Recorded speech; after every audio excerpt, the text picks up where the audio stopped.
feel if I feel it right. And yeah, so that's exciting. I'm glad that we're able to. Yeah, I'm glad we'll be able to do this together. It's exciting. Yeah. Okay. So tell me when you want me to start. Yeah.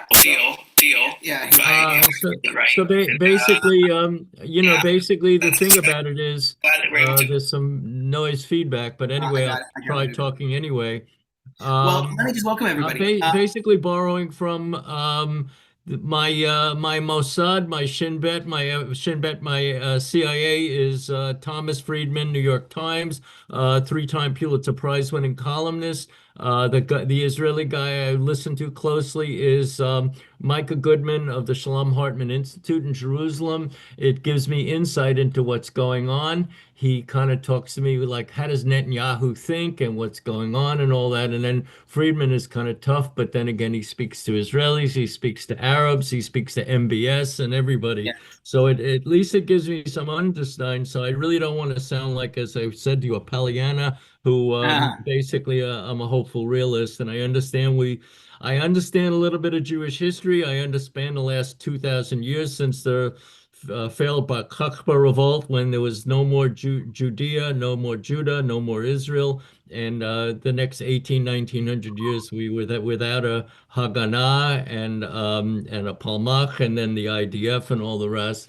And then Right. uh, and then all the rest. So I Yeah. understand. I understand it's been rough. So basically, let me go on a little bit about. So Yeah. Well, let basically, me just. I'm What talking I do about is here is basically we stayed Jews over 18, 1900 years, 2000 years as we have our Torah and Talmud. We can't rebuild the temple. And then Herzl comes along and you have the worldwide Zionist energy with the Balfour Declaration. And I really think what I'm talking about here is the last 109 years. It's been escalating here, and we have ethnic and religious warfare. As Thomas Friedman puts it, I didn't write it here, but I have it here. He talks about there's war, war, war, and then there's pause, pause, pause, and then there's war, war, war. And so, how do we lower the volume and put a roadmap to peace? And I really think what's happening in Gaza with surprise attack, I really think the thing to understand is what's the difference between the Yom Kippur War and the Gaza War. And I think the Yom Kippur War is the fighting is all in the Golan. The fighting is in the Suez Canal and all that. And here, if the Palestinians have a heartland, this surprise terrorist attack, this insidious attack, it was it's a terrible thing, but it had struck at Israel very closely. As a, basically, it was a surprise attack, but the fact that 1,200 Israelis died, murdered, 250 are taken hostage here, and it was done in a very nihilistic sort of way. The bad guys, the Hamas and their junior partner, Islamic Jihad, what did they do? Is they have regular, they don't have uniforms. They have tunnels. They could have hid their food, their medical supplies. Instead, 2.2 million Palestinian Gaza Arabs are useful victims, and the Israelis come in and what about is you come in there, even if they were careful, you were in Lebanon, maybe you were in Gaza, and right. so what happens is everything's booby munitions are hid in hospitals, in mosques, in children's homes. Some are booby trapped. This is what I know. You know specifically about it is. Absolutely. So it's a terrible, terrible war. How many Israeli soldiers died after 1,200 are murdered? 500, 1,000, 1,500, 2,000. A lot of people died. But if you were had very careful to please the West, you would have had two, three, four times as many deaths as well. It would have been god awful terrible, so it was just a it was they set up if you believe in a nihilistic, if you believe in that the population. Thomas Friedman was once asked in a radio broadcast. He says, if people say to Hamas is saying, well, why don't you hide everybody in the tunnels? And they'll say that's for the UN to do. So in other words, and then you have it's just terrible for us in New York. New York is supposed to be a Jewish city, and then you have a Columbia University, you have co-eds from co-eds and at Princeton too. They're saying is that Israel is a is you know Apartheid. basically all the rest apartheid and genocidal state and all that terrible stuff, and they don't want to list they don't want to listen to the they don't want to know about the history that half of Israel are Mizrahi Jews, and they were treated terribly, and all the rest, and all this history. And there are some terrible sides, and they don't care about the state of Israel. They don't care that really, when you look at Israel's independence, really what was happening is you have Right. 650,000 Jews in Israel in 1947, 48. You have twice as many Palestinian Arabs. At the same time, you have 4 or 5 Arab armies coming down on Israel. Israel doesn't have an air force. They don't have tanks. They somehow fight them to a draw. Yeah. And then what happens is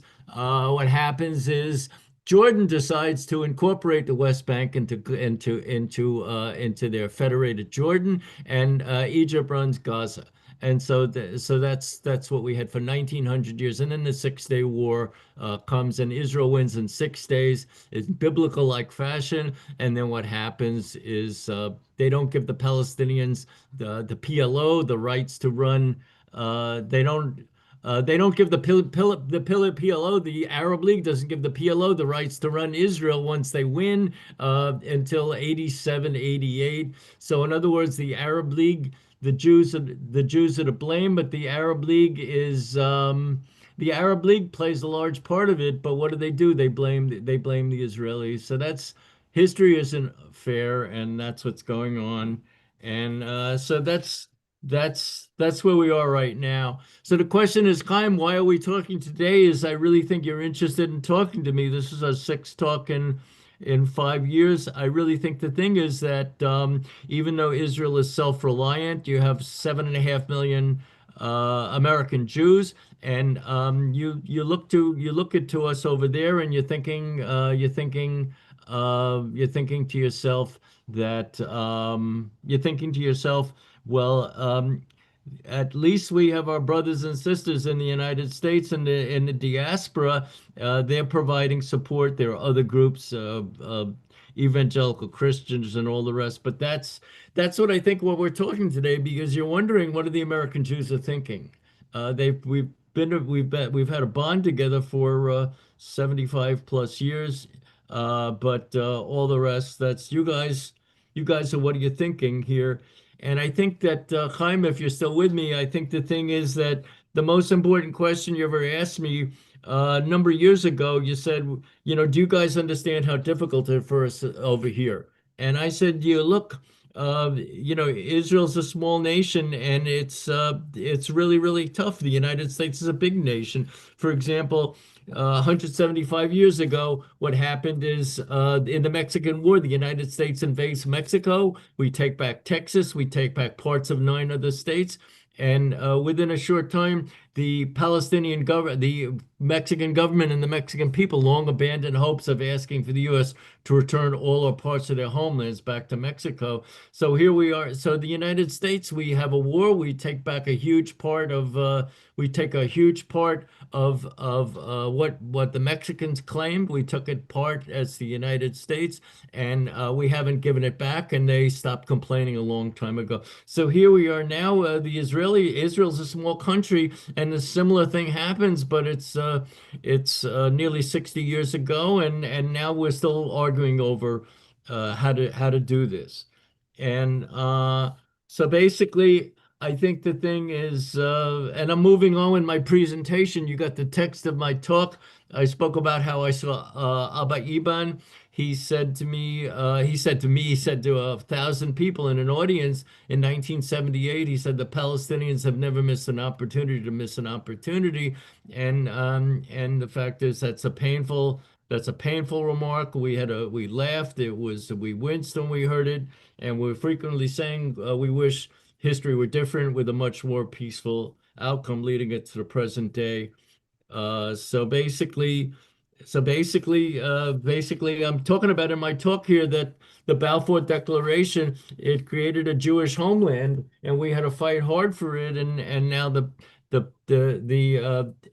I think at the same time it certainly we're having problems talking to these people, but the fact is it created Arab nationalism. It certainly there are other reasons for that, and then also it created Palestinian nationalism as well. And the Palestinians haven't been treated by the Arab League, but they generally tend to blame the Jews, the Israelis, more than they blame their fellow Arab brothers and sisters for what they've done to it. So I'm going on and on here, and I just think that of all the quotes, I have 6 quotes in the document that I sent you here. The one that, if I have to focus on one, it's Sun Tzu in the order where if you know your enemy and you know yourself, you needn't fear the outcome of 100 battles.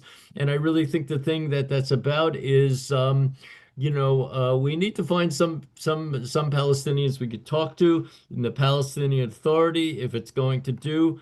I think what I said to you earlier, I said we either win in my document here that I send you is I said we either win big or lose big, or maybe a little bit of both. And I really think that I could go into, I'll talk briefly about the Trump plan, but I really think that what I think is going to happen is I think if we don't go, if the Trump plan, if he doesn't have a fixer, an empowered ambassador to help steer the parties together, and things sort of fall apart, and we have sort of a half the glass is half full, half empty position, and we don't have a Palestinian state. I'm laughing, but I'm also serious. We don't have that with the Trump plan, the 20-point plan. I really think at the end of the day, what's going to happen is we'll build on the Abraham Accord, and maybe we could take some other countries in there. And but anyway, so basically, I could talk about the 20-point plan. I outlined it here. And so I think the thing is the movie that I sent you, Chaim, is I said that the Palestinians need a preceptor.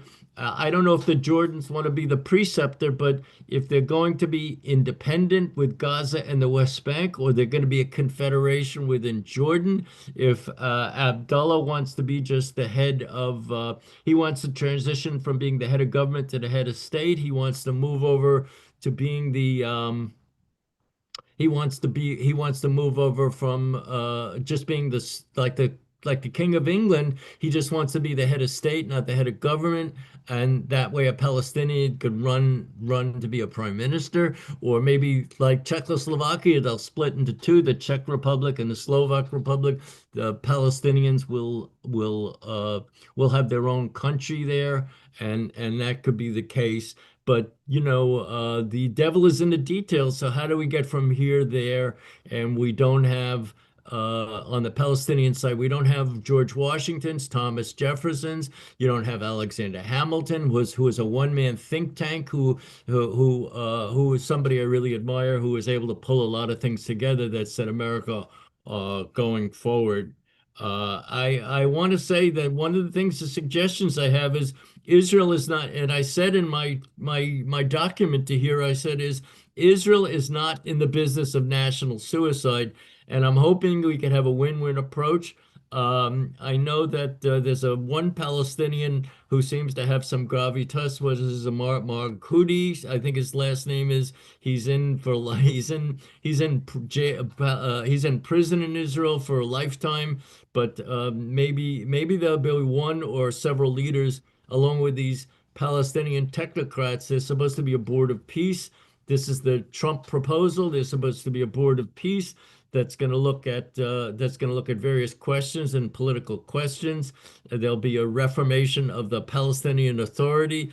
But I think the thing is that Donald Trump is popular in Israel. I didn't vote for him. He ran 3 times, but I work with him. I'll work with anybody. And I think the one thing that Mr. Trump is, I hope he's not too busy with Iran. I hope he's not too busy with Venezuela. I'd like to see him with Jared Kushner and other people. I'd like to see them focusing full time on this. I'd like to see him in the document that I gave you here is we need an empowered diplomat, a full-time fixer who is who is going to speak closely with the president and who's going to have authority for negotiating for policy for implementation. And the Trump needs somebody. The President Trump needs somebody like a Henry Kissinger. The guy I in my document I sent to you is Dennis Ross, and but he needs to be empowered. He needs to be a Middle East czar getting things done, and he needs to be empowered. And so President Trump, who likes to cut deals, he likes transactional things, and I understand how he likes to operate. And of course, um, uh, basically, even though I didn't vote for him on three occasions, I haven't voted for him, but I do have a movie that I never sent you. It's called Ground Rules for Friends Whose Politics Differ. How can we do this? And I actually had a dream about him once. I actually, in my YouTube talk videos in 17 and 18, I actually told him how he could co-opt the Democrats by stealing from their policies. And also, basically, even though our politics differ, actually, there are things he did his presidency differently, which means he needs to be more involved in detail about what's going on. If he's not interested in the detail like a Jimmy Carter was, he needs to have somebody involved. He needs to be involved in the detail. He needs to they need to speak on all sides. So maybe Jared Kushner and he has another fellow he's working with, also a New York real estate guy. I really think they need to work together on this. And so in other words, if he's not so much involved in the detail, Trump, then if he has really good people, maybe it's Kushner that'll do it. So the fact is that the bigger picture is I'm going to come to my closing pitch here. We're not going to talk for long since I'm just doing a summary of all my notes. I think the thing is that what I'm looking for is my ideas for how to take the Gaza peace plan and connect it to the Abraham Accords for a generational peace. What I'm really thinking is I'm borrowing from FDR and Churchill in the Atlantic Charter during World War II and after World War II, and then Truman and Eisenhower. What we're really talking about is you need to set institutions that are regional shock absorbers. So the Sunnis, Jordan and Egypt, who have less deeper pockets, and then the Gulf states, Bahrain and United Arab Emirates, and of course the Saudis. I think that they have the money. So I really think you need institutions in place. You need the Arabs need to have a free trade zone with Israel. There needs to be more economic activity. Needs to be greater diversification. There needs to be a bank of the Middle East. You need to have a Bank of the Middle East, and you need to have green infrastructure projects. You need to put people to work. If however you're going to go, if the Palestinians are going to have their own individual country, first you need to have Palestinians to negotiate with, and then you need the Arab League. They need preceptors. The Abba Eban quote, they won't want to hear it about them never failing to fail an opportunity. But the thing about it is, I really think the Arab nations into an action plan for bringing them on board, negotiating with them, setting some sort of timetable. If we're going to create a state, you need to have United Arab Emirates and Jordan. You need to have some people walking them through that are partnering with them. I call them preceptors. I don't know how realistic this is, but this is my idea what they need to do, because they need a little bit of help with nation building. Everybody wants to have a nation, but the work involved in putting it together is very, very hard. And so this is what I'm suggesting. This is what I'm suggesting that we do. So the Abraham Accords, I really think the economic part of it is very important. I think that the I think that the Arabs have had different pathways. The Palestinians, the United Arab Emirates, they're located between Iran and Saudi Arabia. They Saudi Arabia. So what happens is that they know how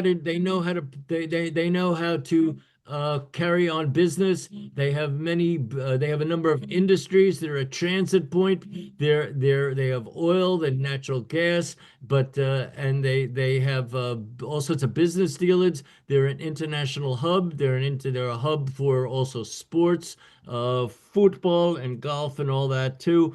And the fact is, they've been able to, between Sunnis and Shiites, between Iran and Saudi Arabia, they seem to be getting along with everyone, and they're at a strategic geographical point of view. And but they've decided that, look, business is business, whether we're making business as Muslim, Christians, or Jews. And I think the Palestinians, that instead of taking that money that the Israelis allowed to come to Qatar from Qatar, what they did is they just continued to build on the tunnels, and they continued to build their war machine, which was a failure.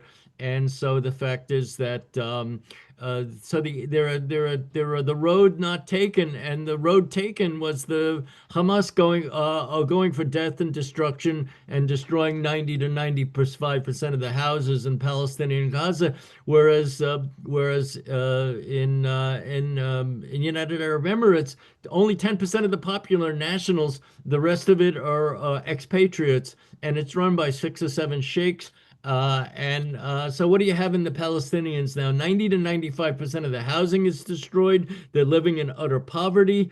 They've really boxed themselves into a corner. They've again missed an opportunity to miss an opportunity. But I really think that sometimes you need to go back to square one. So here we're back at square one. What do I want to see is one of my questions is, I really think that Israel is vulnerable. Israel is, they're one out of 195 nations, the only Jewish nation in the world. They're self-reliant, but they're also insecure. It's lonely being Sparta and holding off the rest of the world. And I think the thing is that the Palestinians, what do I think we need to do is what do I need to do is I really think that Benjamin Netanyahu, I raised an important point in my optional topics here. We may not have time to talk about it today. You have to go back to military service here. I think that Netanyahu, what I'm asking for him, this is my way of articulating it, is he's a brilliant politician.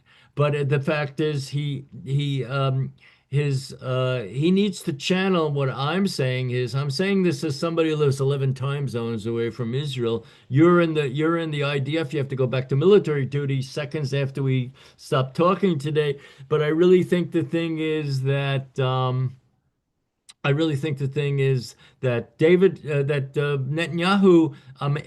suggesting, is he needs to channel his, what I call his inner David Ben-Gurion, and become a unifying national hero. And maybe that's not possible. Maybe Prime Minister Netanyahu has legal challenges and he wants to avoid going to prison.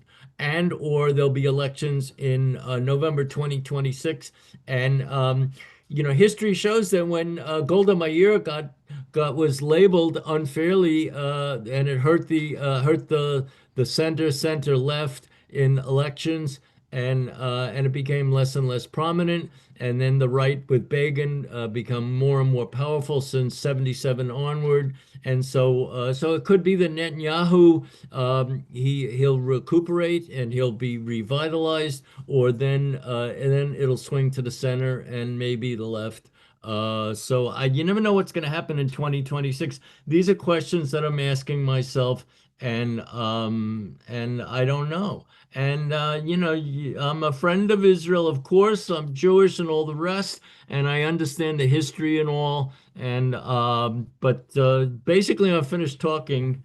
I finished giving my presentation Right. here, and so Well, that's about it.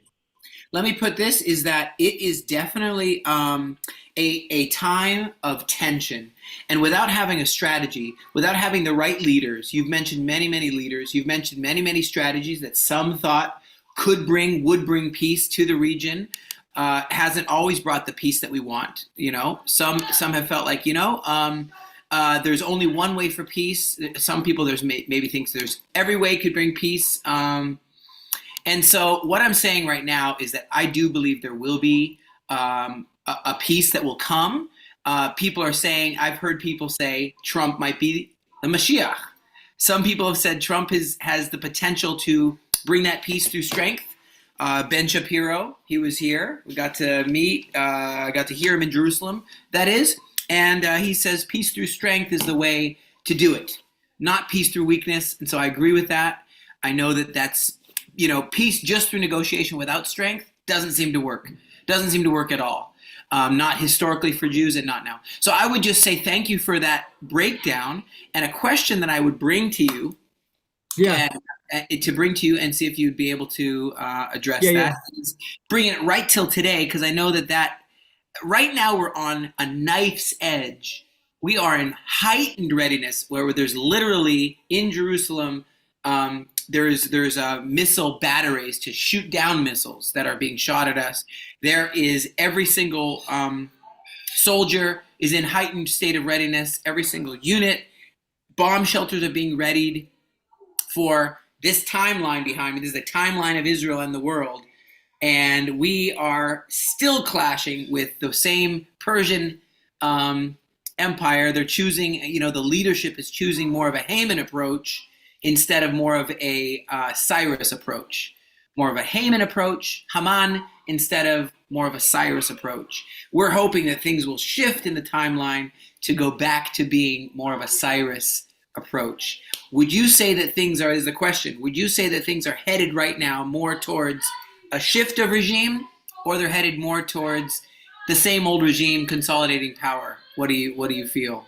I think I'm just comparing Yom Kippur War and what war we're going through now is Golda left work. It was Peres, Rabin, and some other Uh-huh. people, including Ehud Barak, and briefly for a year and a half, it was Bennett, Lapid, and Benny Gantz, I think, would like to be prime minister. So I don't. I really think basically the Israeli whisperer for me, the guy who chills me out and gives me insight, is I listen to Micah Goodman and of the Okay. Shalom Hartman Institute, and I think he says is that what's happening in Israel is, and it may be impossible for Netanyahu to have a national government, but he says that Israel cannot be defeated if 60, 70, 80% of the country is behind together. And I really think it may or may not be possible. I think one scenario is I really think it's very important that there be national unity.